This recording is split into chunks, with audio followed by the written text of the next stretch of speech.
Hi, this is Matt Baker. Hi. Today I'm starting a new series in which I'll be discussing various hypotheses about the historical Jesus, or in some cases, the not so historical Jesus. Interesting. So we start with an image that on the right looks very Catholic in the way it's represented. Then on the left, this is a very famous image. It's of Roman origin. I have discussed it a few times on the channel. You see, one of the things that has puzzled scholars for a long time is the fact that we have very few sources outside of the New Testament that mention him by name. We do have a few, but you'd think that if he was as popular and remarkable as the Bible says he was, for example, drawing crowds of up to 5,000 people and regularly performing miracles, you'd think that we'd have more evidence for his existence. Well, this problem is usually solved in either one of two ways.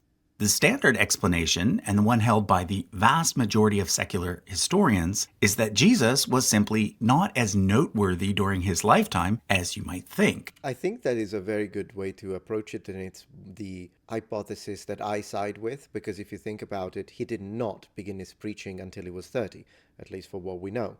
Therefore, for the first 30 years out of 33, he would have been invisible to both Roman authorities, Jewish authorities, and it is only in the latter part of his life that he would become what you have just described. So personally, I think that is a very good counter-argument. You see, the mainstream view is that Jesus was just one of many apocalyptic preachers that were around in first century Judea, warning people that they better shape up because the end of the world was coming soon and God was about to establish a kingdom on earth.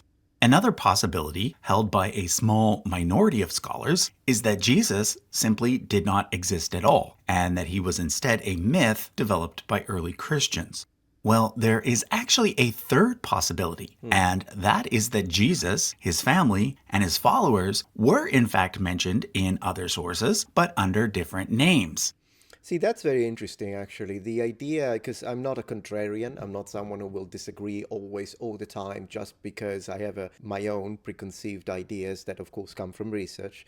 But the idea, what he just said, regardless of how he's going to connect it to Herod, which is highly doubt, but we'll see. I'm open-minded to see what he's going to say. The idea that Jesus may have been mentioned in other sources, but under a different name, that is a very interesting point to present. So at the moment, yes, I'm of the persuasion described on the left side here that I do not believe that there is any reason for us to expect Jesus to be mentioned extensively in the sources, because Jesus was poor. He did not do the miracles, nor did he do his preaching, nor did he get his crowds until the end of his life almost. And normally what we see represented and discussed in the sources are the people of power, meaning generals, warmongers, politicians, kings, princes, dukes, philosophers, rather than the common people. And he was the son of a carpenter. I clearly do not ascribe to the mythicist position, which I have myself debunked and attacked multiple times on my channel. Link in the description if you missed those. But this idea that he may have been mentioned with different names,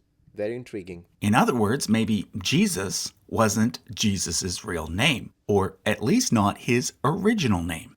Therefore, if we instead look for a similar story in other sources rather than for the exact name, maybe we can find him. Well, that's what several amateur sleuths have done, so in the first few episodes of this series, I'll be exploring several of the possibilities they came up with. I'm going to start with a hypothesis which claims that Jesus was a secret grandson of Herod.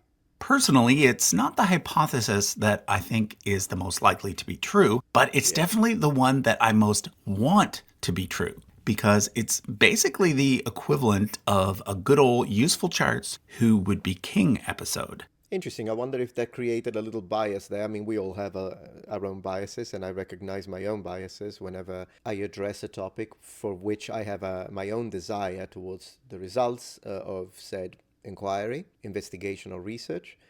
I have to believe that regardless of what he would prefer, he's not gonna allow that personal preference to influence his data analysis. It's developed by a lawyer named Joseph Raymond and presented in his book, The Herodian Messiah, Case for Jesus as Grandson of Herod.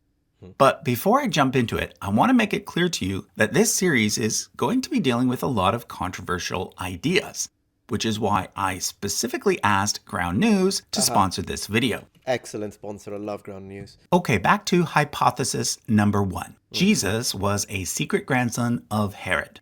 In order to explain why this hypothesis is a possibility, I first need to give you some genealogical information relating to the time period in which Jesus lived. To do this, I'm going to be using my biblical family tree chart, which, like all of our charts, is available from our website, usefulcharts.com.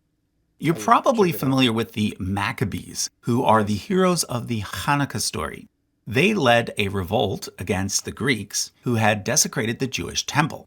After their victory, the Maccabees were able to rededicate the temple and set up an independent Jewish kingdom, which historians refer to as the Hasmonean kingdom. Yes. Hasmonean being the official family name of the Maccabees. Yeah, the dynasty.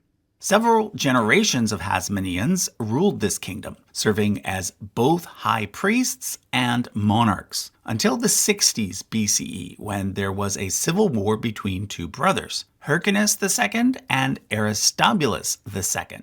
At this point, the Romans stepped in and helped put an end to the conflict. But now it's under Roman rule. Yeah, exactly. I talked about this on a video of mine.